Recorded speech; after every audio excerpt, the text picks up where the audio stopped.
การแข่งขันกีฬามวยปั้มในงานมหกรรมกีฬาแห่งชาติครั้งที่12ที่นครหลวงเวียงจันทน์เป็นเจ้าภาพได้เริ่มสิงไสกันแต่วันที่15-18 พฤศจิกายน 2025โดยมี2รายการคือ มวยปั้มกิกกุโรมันรุ่นน้ำหนัก 53 49 กิโลกรัมชาย มวยปั้มฟรีสไตล์รุ่นน้ำหนัก 45 48 50 55 60 กิโลกรัมหญิง และมวยปั้มฟรีสไตล์รุ่นน้ำหนัก 48 50 52 55 กิโลกรัม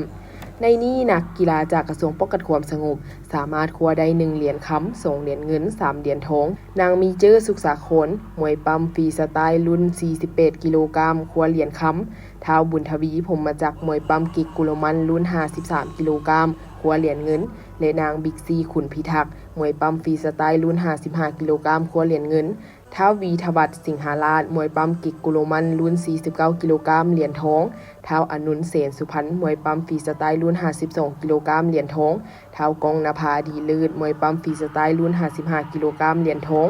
การแข่งขันได้สำเร็จพร้อมทั้งมอบเหรียญให้บรรดานักกีฬาที่เข้าร่วมแข่งขันกีฬามวยปั้มแต่ละรายการในวันที่18 พฤศจิกายน